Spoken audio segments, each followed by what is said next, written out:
The coronavirus having a huge impact on Ohio's primary election. Polling locations and poll workers have changed to keep people safe. Ariel Onstott is live to discuss these changes, and many are asking how we can focus on the election right now when we're being told to stay home. Yeah, Melissa, I know a lot of people are asking, how do we focus on voting right now in a time like this? But state leaders are actually encouraging you to vote. They say just follow guidelines with washing your hands and making sure that you're social distancing when it comes to your polling locations. But here with us this morning to break down a little bit more of what's going on and discuss it is Sam Nelson from the University of Toledo. Good morning. Can you tell us a little bit? One of the things I think that is very interesting is the county's actually concerned they may not have enough polling workers tomorrow for Election Day. Sure. The typical poll worker is often an older retired person. That's a more vulnerable population for coronavirus, and so they may have some some concerns about their safety. I know that a lot of different, like the Board of Elections is asking, hey, maybe college students who aren't in class right now, come out, register to vote. I know you get a small stipend for doing so, and they're asking that you call them and get involved. But one of the other things I think that we're seeing too, a lot of people are talking about, hey, what would happen if the election were to be moved? And I know that you can shed some light on kind of the concerns and why state leaders were wanting to keep it as it is. It's really difficult to move an election at the last minute. You've already got the ballots printed, the absentee ballots and things like that are out. So it would have been very difficult for today's 4 states to have made a move. Louisiana was a little bit further in the future, and it was easier procedurally for them to move. Gotcha. Wonderful. Thank you so much for your time, Dr. Nelson. We will be checking back in with you in just a little bit. If you would like to be a poll worker, you will get a small stipend. The Lucas County Board of Elections is asking that you call them if you have some free time to help tomorrow. You can find more information about those changed polling locations on WTOL.com and more information on how to get involved on WTOL.com as well. Ohio Secretary of State Frank LaRose will be holding a press conference at 10 this morning to update on how his office is making sure you stay safe with Ohio's Election Day tomorrow.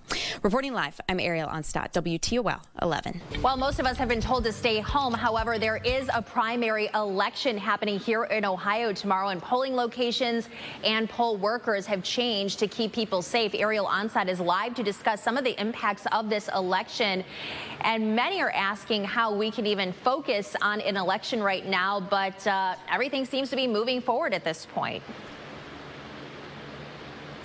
Yeah, Melissa, state leaders are encouraging us to exercise our voice. They say as long as you follow those precautions like washing your hands and trying that social distancing, you should be fine when you go out to vote. They want to make sure that you exercise your voice, but they might need a little help from you. We have Dr. Sam Nelson here from the University of Toledo. Dr. Nelson, I know that they're asking for more poll workers. They need us to help. Why is that?